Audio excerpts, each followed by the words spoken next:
Chris, just as a way of, I just had a, I think it's an easy question, but it'd be interesting to hear the similarities and maybe the differences between your thinking about the human as playing an essential role in the universe and the way in which John Wheeler approached it. I know you had conversations with him, but it'd be interesting to see the kinds of relationships between his idea and yours, your model. Well, that's an excellent question, Brian. Thank you. And it all comes down to the idea of the participatory observer, or observer participation. In other words, really, the question of why we're here has to devolve to the realization that we're here to help create reality. And that's what the CTMU shows. It actually ascribes a place for mankind in the structure of reality that is essential. It can't be eliminated. It's basically an entire level of topology that is inserted between two other levels in the mathematical structure of the theory. And if you remove that level, you get what is called a vast causal deficit. Really, nothing can happen. You'll notice that quantum mechanics, for example, is a statistical theory. It's not really causal. It doesn't make anything happen. You don't know what's going to happen until you make the measurement on it. So there's a hole where some kind of causal explanation should be for what's happening. Without man, and without man's definition within this theory and the role he plays in this theory, there could be no collapse of the wave function. There could be no measurement events. There could be nothing at all, pretty much. So man does indeed become a true and essential participator in the creation of reality. Does that answer your question? Yeah, very well. Yeah, and it was interesting. I don't know if you heard Sean's talk this morning, but Sean also was exploring the idea that it was only the human being that could collapse the wave function.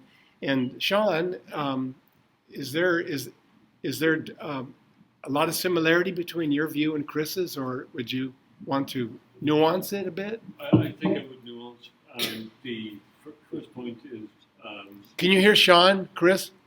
He's breaking up, but I'm sort of familiar. He's a von Neumann man, and he's also a Henry Stapp man. And those are both, their ideas are pretty much consistent with the CTMU. And if Sean is on that wavelength, then if Sean could get a little closer to the microphone, I might be able to hear him. Yeah. He's coming. He's walking up. Okay. He's near. Here he is. So, can you hear me, Chris? Yes, Sean, I can. Okay. So now when we dug into the von Neumann-Stapp thing, we found that there was a lot more disagreement even within the von Neumann-Stapp camp than we thought. So we found that you're breaking up. You're breaking up again, Sean. Okay, so we found, for example, we found very, very disturbing things. We found that, for example, there is a classic paper by Zurek on decoherence, and if you remember, decoherence says you don't need observers to collapse the wave function. But then you look at that a bit further and you find it's not even as simple as that. So what Jurek actually argues is that without observers you can get what's called a diagonalized matrix.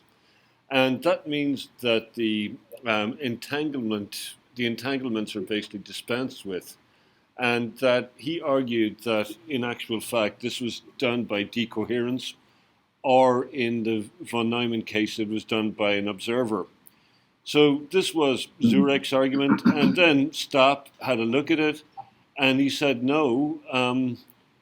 In fact, in actual fact, when the wave function evolves, that situation naturally emerges. So, and he argued, Stapp, there's papers apparently by Joos, Joos, in 1985 making this argument. And I found the situation incredibly complex. I found it complex to the point where I don't think that there really is a consensus anymore. And I'm just happy to hear what you have to say. Well, thank you so much. Yes, I'm not a fan of decoherence as an explanation for the quantum wave function collapse. I don't think it works for a number of reasons. It's basically a mathematical convenience that all of this stuff, once again, there is a fundamental causal deficit in the wave function. It's basically a potential. And you need something to specify results within that potential. Not just specify them on the level of individual events, but also collections of events. And that, of course, is entanglement. And entanglement is something else that we cannot do without. In the CTMU, there are meta events which happen, which correlate events. And these meta events arise with human beings. And human beings are structured in such a way that they make this happen automatically. So I would say that what you were saying is perfectly consistent with my thoughts on this matter. It gets even more fundamental. We're going to have more questions, and I think it's better if people, when they have their questions, come up and sit here because Chris can hear you then. But in my view, it got even more interesting actually. The Henry doesn't really know any neuroscience. He's a great guy and so on, but to my complete shock, I found that we have now got the notion that you're correctly pointing out that entanglement is totally necessary, and it is sui generis. We can't explain it; it's in there, and that's the end of it. And somehow we get to a point at which the entanglements are actually dispensed with when we're talking about the quantum phenomenon. Is that okay so far? I think I'm following you. Okay. Now, what got very interesting for me is that when we look at the neuroscience of what's going on in attention, what actually happens is that attention in neuroscience actually decorrelates information fluctuations. So without any quantum phenomenon whatsoever, we find that the psychological process, which is attention, is doing exactly the same in the classical brain in terms of what it does to neural firing to what it's been doing to at the quantum level. And at this point, it looks like attention is something which spans the quantum and classical worlds. Yes. Great. Well, in the CTMU, the consciousness or human attention has various focal radii. There are levels of consciousness that correspond to actually the area, in a sense, the volume that someone occupies in space-time, that the mind occupies in space-time. Basically, space-time is a function of mind in the CTMU. What you're saying appears to be consistent with that. Those are just my thoughts, of course. I'm not sure I follow you completely. And this is Cynthia Sue Larson. I've got a question. You mentioned, hi. You mentioned in your talk that there would be a point when the human singularity would control the tech singularity. And I'd love to know what you have in mind for how to make sure that can happen. Do you have any thoughts on that? Well, just waking everybody up would be my approach to it. Because it's going to have to be, you see, in the CTMU, causation is basically telic. And that means that if you can wake people up and if you can channel or focus their attention in certain directions, things will more or less automatically tend to happen in a certain way unless they're mechanically interdicted. And of course, those who are in charge of trying to bring about the tech singularity are engaging in the mechanical interdiction of human will or human telesis. Would it be? Oh, go ahead. No, go ahead, please. Would it be fair to suggest that you're encouraging us then to have more, we could use the word attention because we're just bringing it up, more attention on for the human singularity, just to be aware that such a thing is possible, because right now there's not that much discussion of that topic. Singularity has a different connotation for the most part. Well, absolutely. Absolutely. And with your attention, you should also bring to bear your faith, your belief, because believing in things in this theory actually, to some extent, conduces to their occurrence. So if faith is something that religious people believe, that religious people pray, for example, that certain outcomes will occur. In the CTMU, it is not necessary for you to consciously, at least in terms of temporal consciousness, to focus on a given outcome. It can help in certain ways, but there's a diffuse effect that is happening that more or less converts your desire, your belief, your knowledge that something must happen in a certain way to that very eventuality. So yes, you can definitely help focus your attention on it. And of course, action and behavior play a part too. I mean, we don't want to just sit there and think about the way things should go. We actually want to try to help make them happen. Right. And then I've got a physically by doing by making it conducive, by enabling these natural telic processes to occur. Okay. And then I've got a question about you mentioned earlier about the fact that logic has no assumptions. I wrote a note down, maybe I'm misquoting you, but I'd like you to explain what you mean by that, because that runs a little counter to some things I've heard, that logic actually does come with a fair number of assumptions. So, well, you can say something in favor of let's just put it this way. Logic comes with no assumptions by definition. In other words, if you make an assumption, by definition, logic distributes over it as an ingredient of syntax. So it kind of preempts the process of coming to an assumption. And it is in this sense that logic contains no assumptions. The CTMU contains no assumptions in the same way. It's basically just a higher level of logic, a reflexive form of model theory.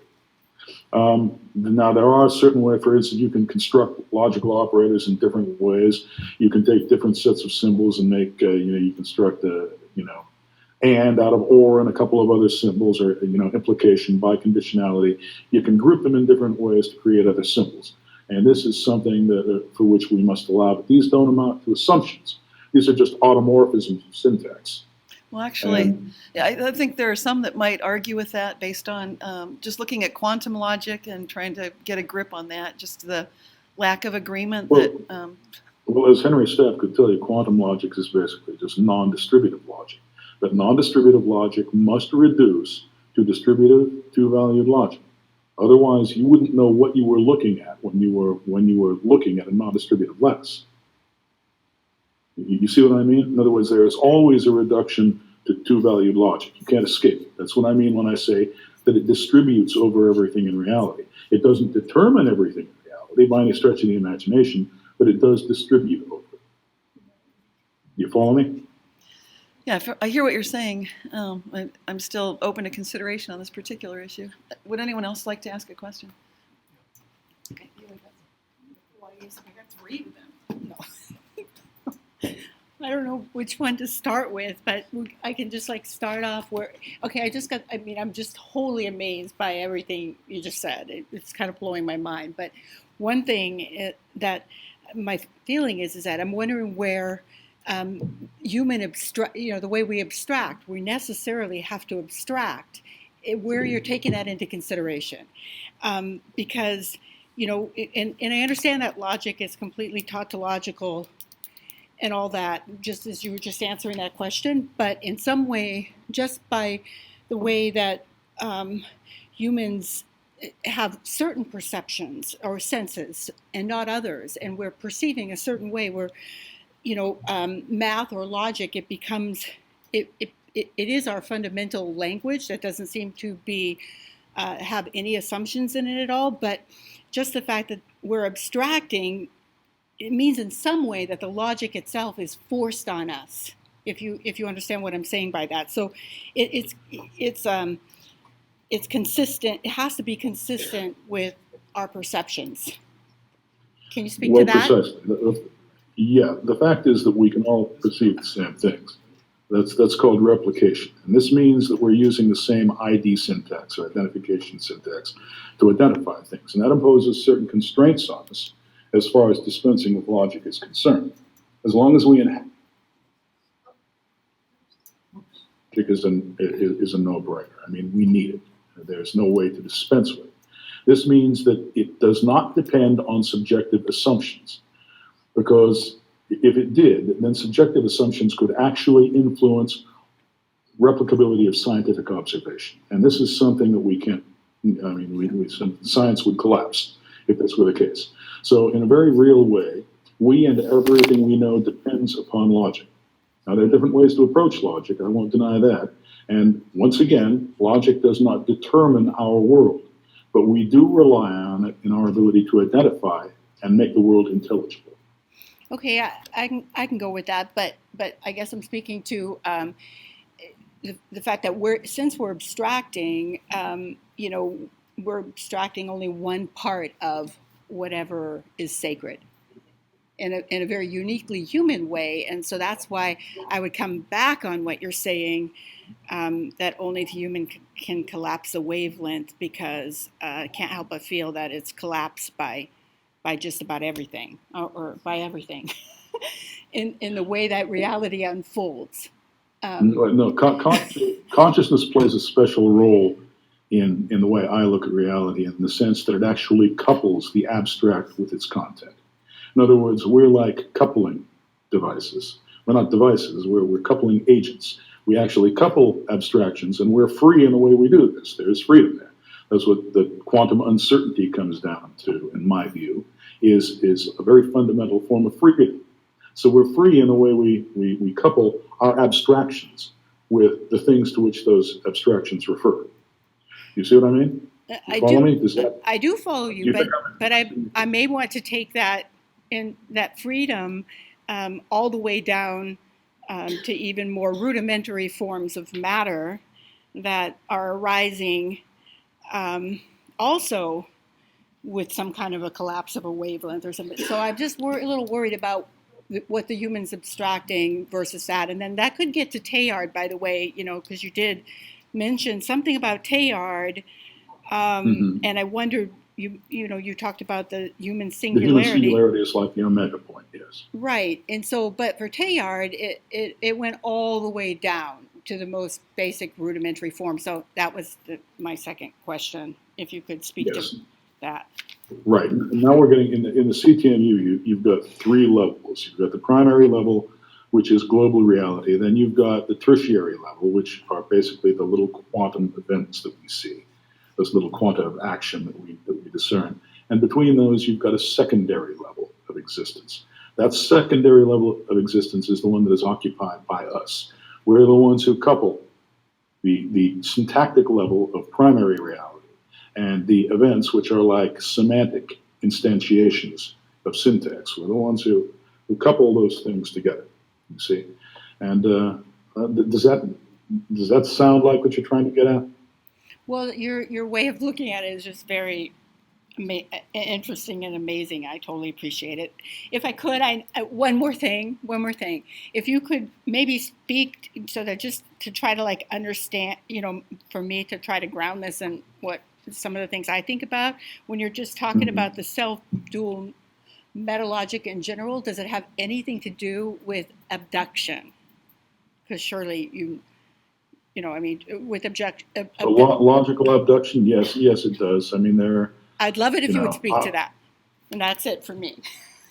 All right. Well, just a moment. Rephrase your question for me so that everybody understands what logical abduction is. Well, maybe you could explain it. I would love to hear you explain abduction in the context of what the CTMU and maybe how it's related and how maybe not, or goes beyond that or something.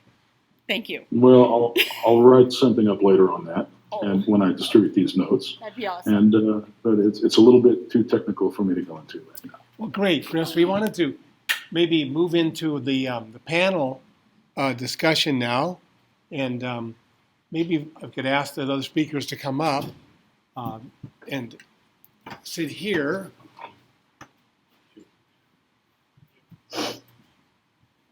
There we go. Let's see. All right.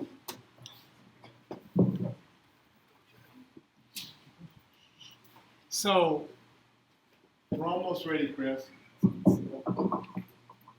I got you, Jack. Yeah.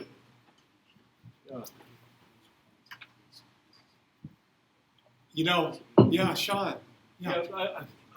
I'll make a few comments, if I may, about Yeah. about what's going on this morning. And there are a few themes that actually have emerged. One has obviously been the sacred. We are trying to find a place for the sacred in what's become a very secular and chaotic society. The second thing is actually the role of the normative versus psychology.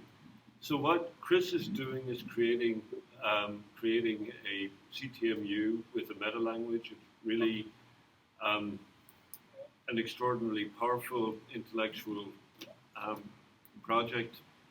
On the other hand, we have the attempt since the late 19th century to reduce that process to psychology. Now, it's important here that people realize that there was a very strong anti-psychology argument at that time. For example, Gottlieb Frege hated psychology, by which I mean he hated it. It's not and what does his argument boil down to? Well, he argued ultimately that psychology is ultimately the statement that look, all the stuff you're doing in math, all that stuff you're doing in physics, there is a further reduction that we can do to psychological processes, and we psychologists are going to be the guardians of that. So there's a beautiful book by the late Reed on this, where he actually argued that there was ultimately what happens is that all the good bits of psychology get taken out of it for precisely that reason. So anything normative gets taken by logic, phenomenology gets taken by Husserl, and that a lot of the really cutting edge of linguistics gets taken by semiotics through, first of all, Peirce and then his followers. Now, the second theme then is that I would argue second theme, the first theme, the sacred, second theme, normative versus psychological. And the third theme is what Jack has been pointing out, which has been about social action, about movements and all that. And I think this has been the strongest. Foundations of Mind, this is our 9th event. This has been the strongest morning we've ever had. And I just want to leave it open to the other two panelists here to comment. When you're talking about the psychological, are you splitting them, saying that it's a versus idea? The normative and the psychological is what you're saying. Like they're opposing each other, or because I think Jung's idea, although he did say it all boils down to psyche, but his whole idea of studying numbers and so many things was to show how the human being could tap into something of the CTMU or something like that. Are we on the same wavelength there or no? So not appropriate. I mean, Jung did appropriate in the end. I wouldn't argue that. But he also was trying to show why the human being can have direct numinous experience, why it's available to us, because we are, numinous experiences. They're, in some sense, they aren't dual. So we're it. So we can find different means of languaging it, in other words. Does that make sense? I see, the interesting thing, Leanne, I don't have to add a comment to that, because you've really, I think you hit every bullseye, right there but from my understanding of Jung, it is not what Jung said. Right. Yeah. Uh-huh. I mean, the idea we can have numinous experience, that we can be, that we can actually be founded, at least briefly, in some encompassing realization of being. That is what we're all trying to struggle with in our various ways to say. And I think you said it very eloquently. Okay, thank you.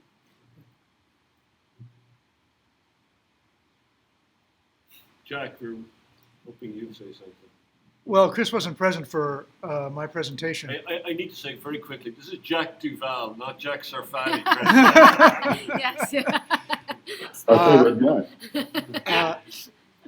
And so what I did was to, and the reason that I began to be participating in FOM activity as of about 3 years ago is that I began to hear in a resonant way a conceptual understanding which was linking up to something of an intellectual rebellion going on in the study of political and social movements, which had been for too long captured by social science structuralists, to the point that famously, a couple of years ago, a sociologist said that the Egyptian revolution failed because in a 2-year period, wage rates had not dropped fast enough.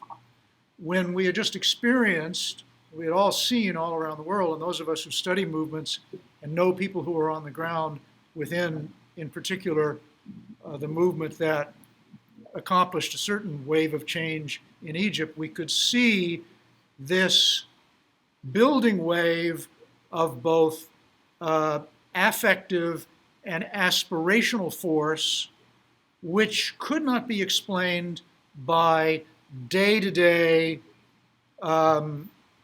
quantitatively measured economic, political, and even civic activity. And so what I felt we were seeing, I was impinged on by a couple of other developments at the time that made me see this, that there was something else going on within movements which no movement analysis could really discern, and that it had more in common with theatrical performativity, with the writing and performance of music, with other kinds of human activity, which had a different language basis and a different basis of, I won't say a different basis of logic because that's not my field, but a different source of power, and that was not emotional, that was not psychological, that was not physical, it wasn't material, it wasn't induced by specific effects that you could do a regression analysis to account for.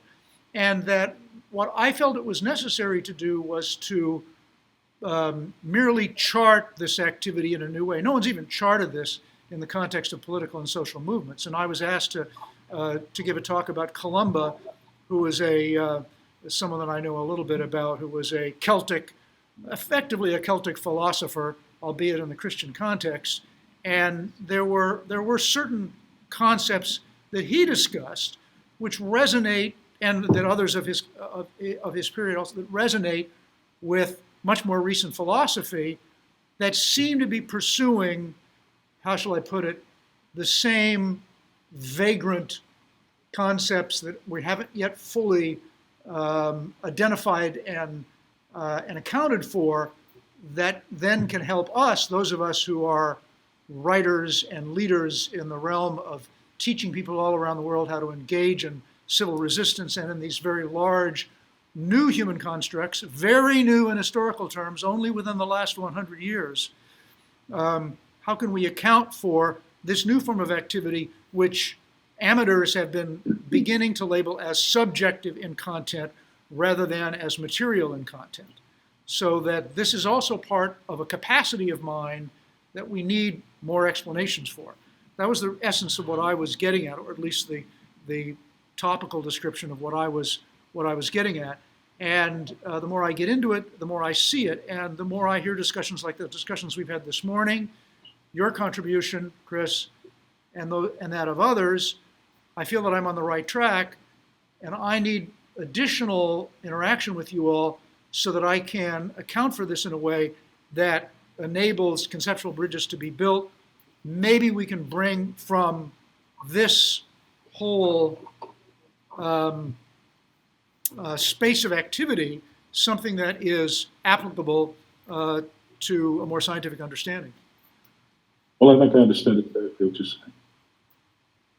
In the Skidfield view, in my way of looking at things, mechanical causation is actually not the way causation works. Causation is telling. And what telesis can do is it can actually nucleate minds. We talk about social interactions and group interactions, intersubjective processes. Actually, languages are formed which allow a different kind of mind to operate. I used the term egregore before in my Yeah. talk. This is what I'm talking about. Literally, almost what you would call a higher entity can be formed and can nucleate groups and actually cause them to interact in ways that are loosely analogous to the way neurons interact in the brain, for example. And can actually form this kind of mind. And if you know the language that is being used, you mentioned theatricality, for example, and I'm sure that there's a lot of subliminal cues involved in this kind of communication. That if you know that language, then you can, and you know basically what the egregore wants, then you can figure out what's happening. But we have a Causally. Well, that's very well said, and it applies directly to what I've observed. we had a comment from the group, and Can I interject one thing too, real quickly there? sure, You don't no, mind? no, please sit up here.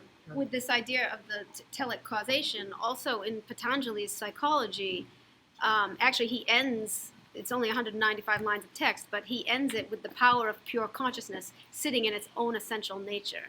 So it's a power that is greater than human thought. I think I'm dovetailing with you on there.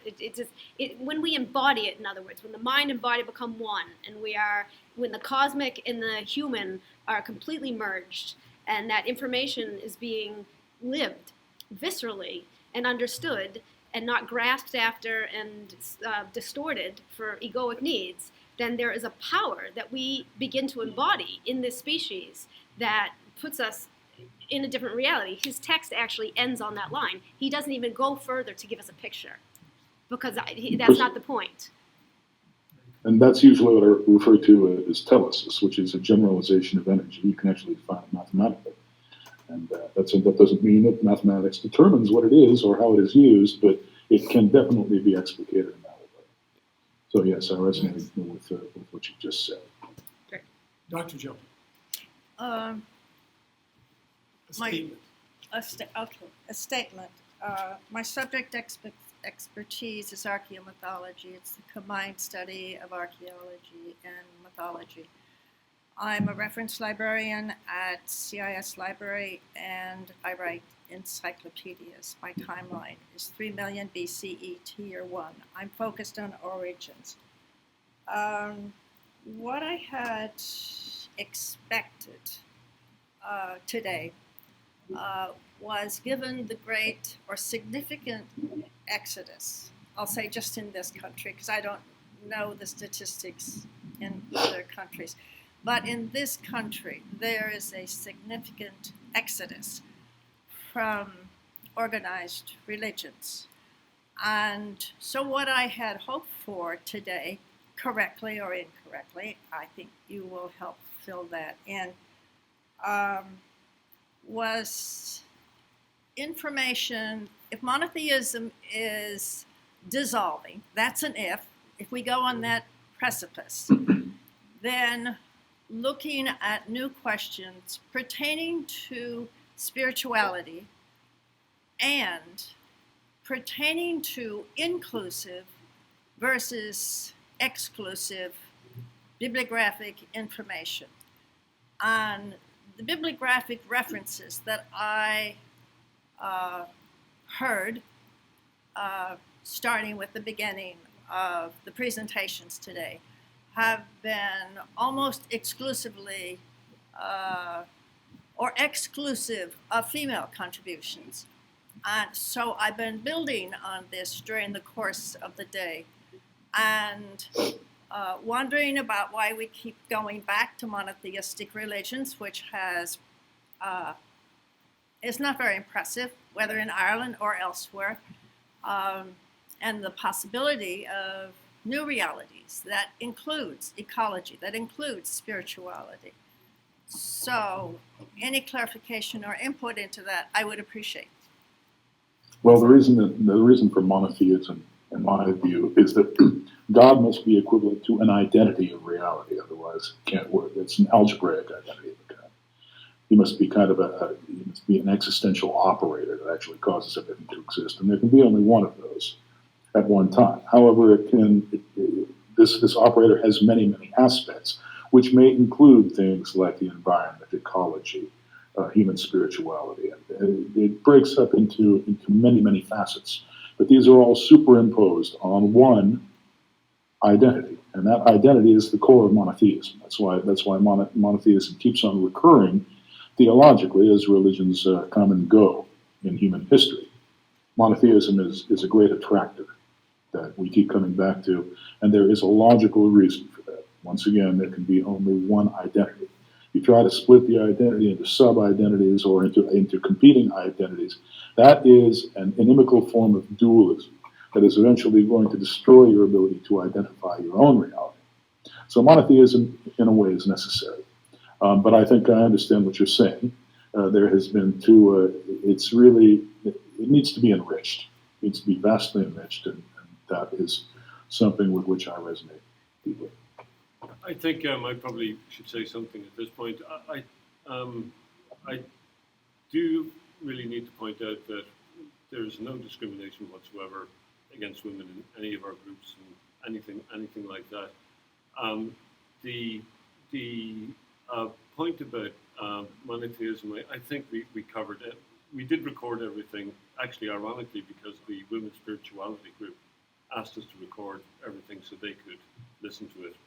And apparently they have a lot of distant students, and we did do what they asked us to do. And I actually I believe there's this very, very amusing comment.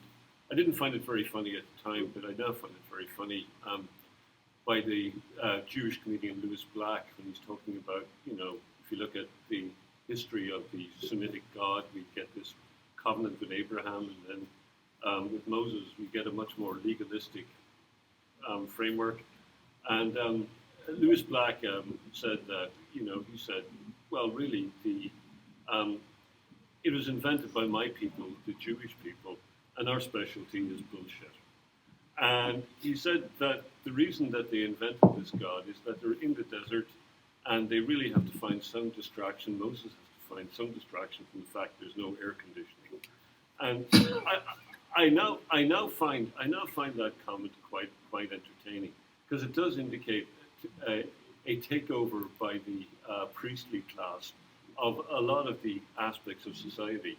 And that is really the way I look at this point, that you have when theocracies emerge, we get a priestly class really insinuating themselves into aspects of life where really they have no business whatsoever, which in a lot of ways cannot be sacralized, are much better off left secular. And just very briefly coming to the kind of framework, the framework that I came up with is actually one which is as deliberately void of content as it can be while remaining substantive in some way. It's that it's in the flow between subject and object, which is another theme indeed from the whole morning, that we can find the sacred. It's in the making it ambiguous. It's in the re-solidifying at a higher level, what Piaget called equilibration. And I think that if we look at that process occurring, be it in adolescents being brought into the community as young adults, be it as activists getting some support for doing what they're trying to do, that it's in that I think we can imbue, using whatever resources we have, with a patina of the sacred. And I think that that's the most useful way of thinking about it.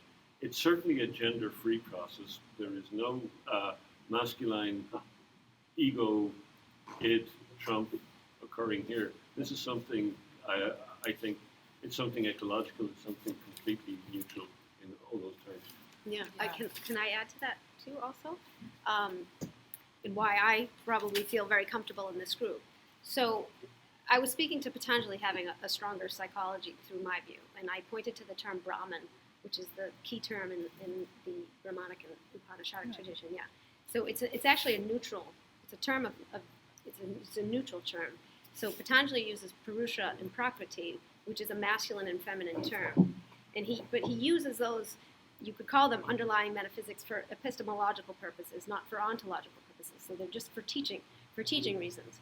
And he takes Prakriti, which is all of nature, everything, anything that can be seen, the subtlest form to the grossest manifestation. He uses this feminine term. And the whole idea is to pull the projections back. So we're in the body, that visceral energy. And then again, when he ends his text, he ends it in terms of the feminine gender.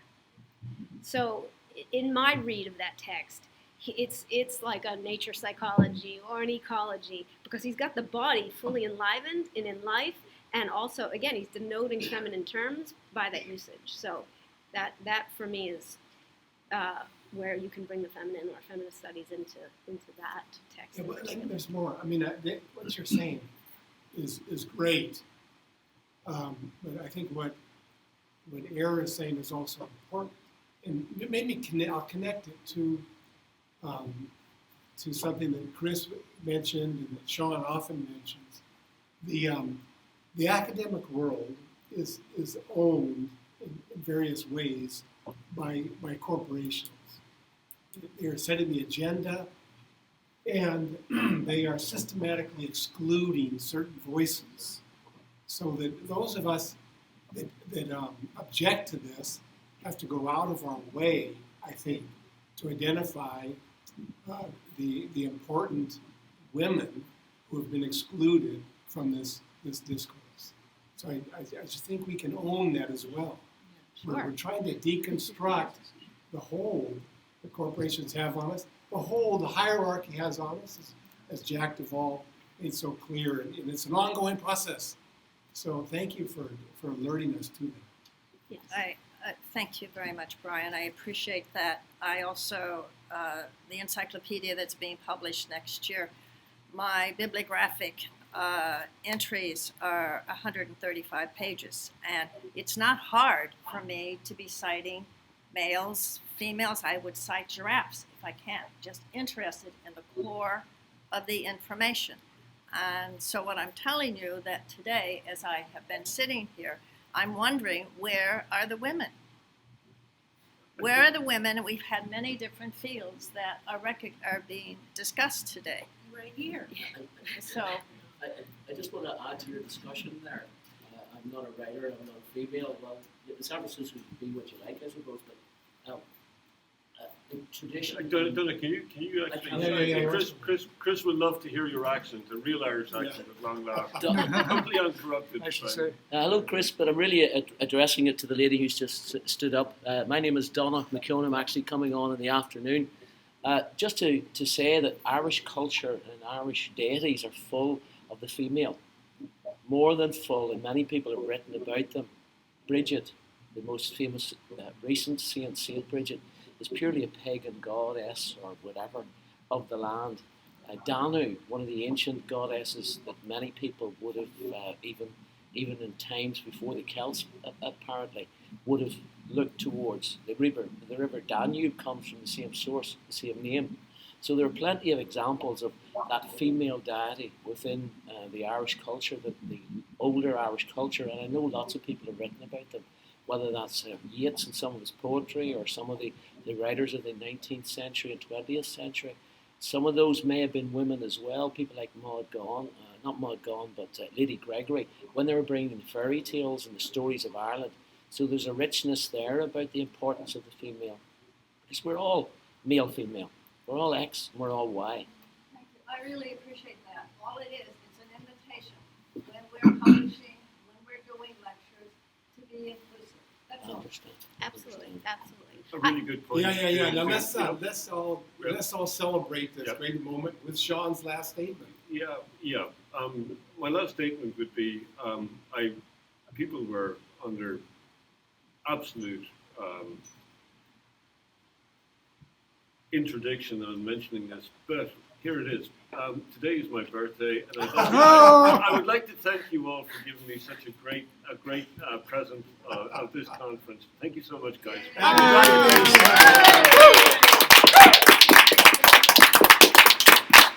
No singing. Thanks a lot, Chris. Thank you, Chris. Thank you.